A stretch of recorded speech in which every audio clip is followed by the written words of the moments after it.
Good afternoon, everybody, and welcome to Miami Culinary Institute's demonstration today. My name is Suzanne Kuznicki. I am a senior student here, and it's my pleasure to introduce my fellow students, Rosella Picasso, Hi. Daniel Hernandez, and Andrew Jacobs. Andrew's going to tell us the dish that we will be preparing for you today. All right. Hello, everyone. How's everyone doing? Good. See some familiar faces in the crowd. What we have for you today is we're going to do some dulce de leche filled brownie balls topped with a Swiss meringue. And we have a little surprise for you guys at the end on top of the meringue. But you're going to have to wait in your seats till the end for that. So I'll pass it back to Suzanne and get it going. All right, we're going to start with preparing a Swiss meringue. So I will be adding for this meringue 8 ounces of egg whites and 16 ounces of sugar. And I'm putting this in a stainless steel bowl. We want to be very sure that our bowl is free of any fat. Fat will keep our eggs whites from whipping. So I'm going to give that just a little stir before I put it over the heat. And there are 3 types of meringues.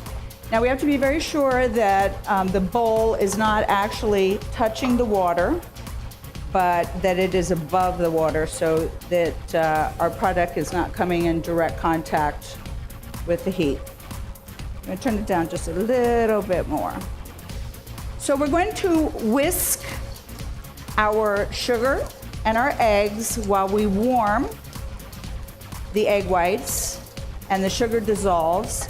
And you can use a candy thermometer if you want to check the temperature. I have a probe style here, which is very nice. And we're going to warm this to approximately 120 degrees. And there are 3 types of meringue. There's Swiss meringue, which we're doing for you now. There's Italian meringue. And there's what's called French or common meringue. I'm going to check my temperature because it looks like my sugar is dissolving. And we want to just check that. And it is ready. So I'm going to remove that from the heat.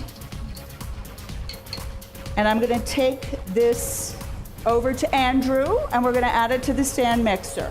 A little bit slowly at first, just so we don't splatter everything everywhere, and then we're going to put it on a high speed. So now I am adding all of our egg white and sugar mixture to our stand mixer bowl. We want to scrape the sides, get all that good deliciousness in our bowl. And Andrew will take over from here. What I'm doing here is just getting the mixer going. What we're going to do is going to start it at a slow speed so there's no splattering.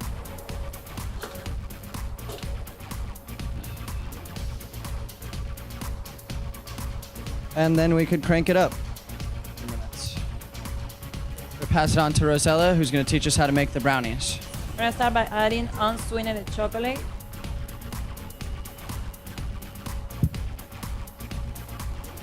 I'll take this. 1 pound of unsalted butter. Rosella, I see you've cut up the butter into cubes. Is there a reason for that? Yes, it's gonna melt more quickly. You don't wanna be like 10 minutes here with the chocolate. Semi-sweet chocolate chips. So you're using 2 different types of chocolate in this recipe. Exactly. And you wanna mix it slowly.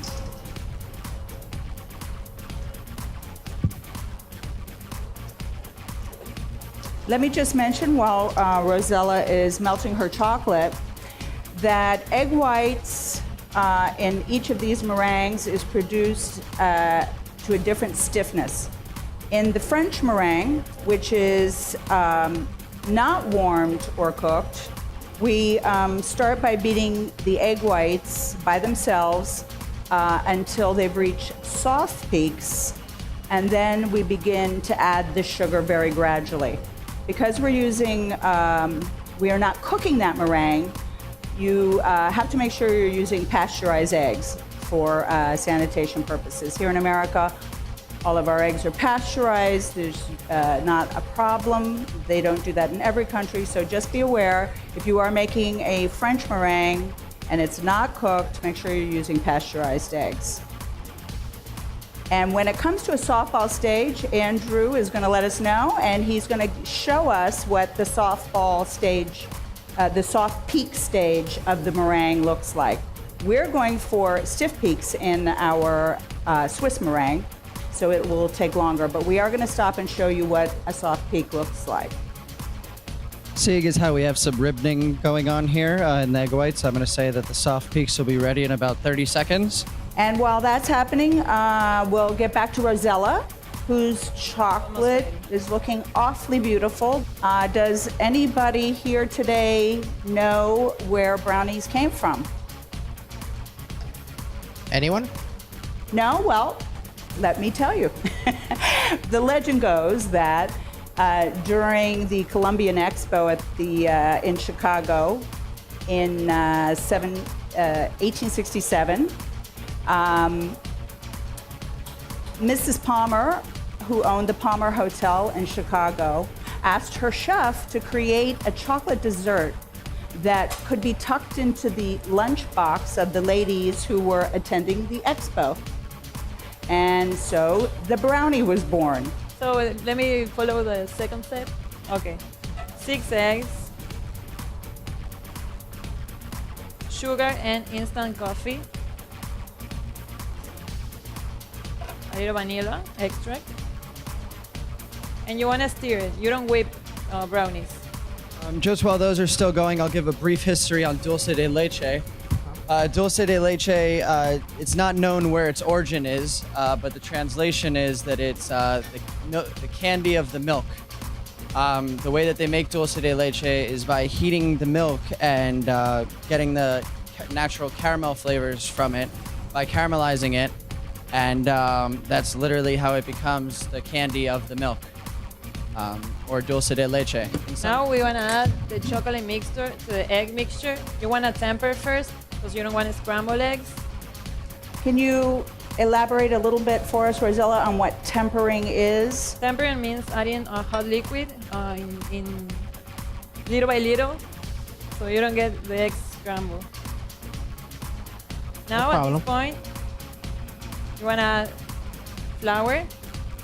With a sifter, it will be better, but flour, salt. I see that Andrew is going to check our peaks once more. We'll look down at Andrew. I would say almost there, Andrew. Almost there. We want a nice stiff peak that stands up on its own.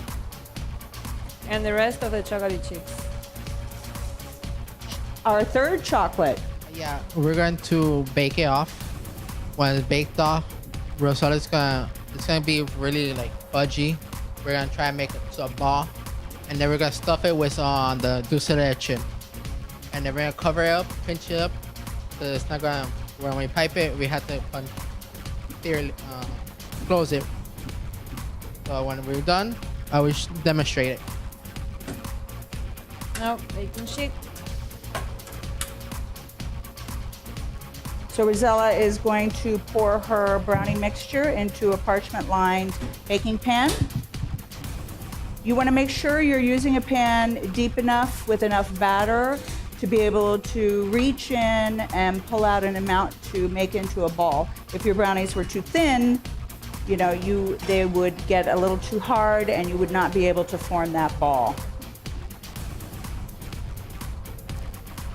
Looks good, Rosella. I could eat it right like that. Now oven. What degree temperature is that going into, 350. Rosella? 350 degrees, and it's going to bake for approximately how long? for about 25 minutes. About 25 minutes. Yes, by the magic of television, we have baked these brownies. Time has quickly passed, and now we're going to form the balls. And then once the ball is made, what are we going to do, Rosella?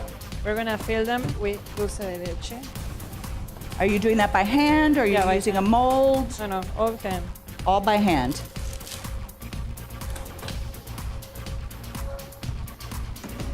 Give me a sheet then.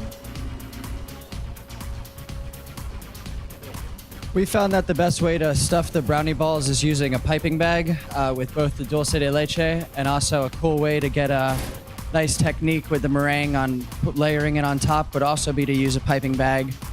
Like that, make a little hole. Like a thumbprint Yeah. into the middle of the brownie. Now we're just closing it up and forming the ball again.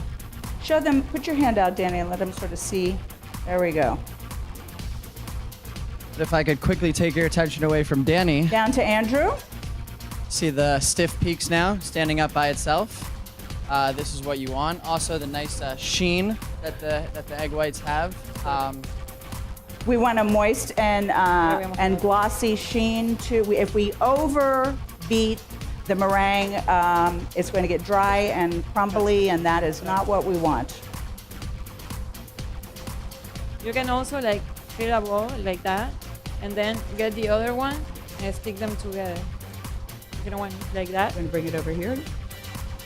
That's another form of doing it. What we do here is you roll down the top so it makes it easier to get everything down there. You take your spatula and you basically just push it against. You can use your hands once it's in the bottom of the bag and just go ahead and squeeze it out. You want to fill your piping bag up a little bit more than halfway, just so that way you don't have to go back and refill it, because once it's filled, it kind of becomes a pain to fill it up again. And then we're just going to cut off the tip of the piping bag. This is a disposable piping bag. You can use a pastry bag, but you have to wash those. So it's a lot easier to do it in a disposable bag. And you could use a tip for certain looks to your meringue, if you want star shapes or cone shapes. But Suzanne, Rosella is so good at this that she doesn't even need a tip. she's really good. So now we want to cover the brownie ball, just like that. It's like a baked Alaska, so it doesn't matter if you don't make it perfect. Just like that. Just here.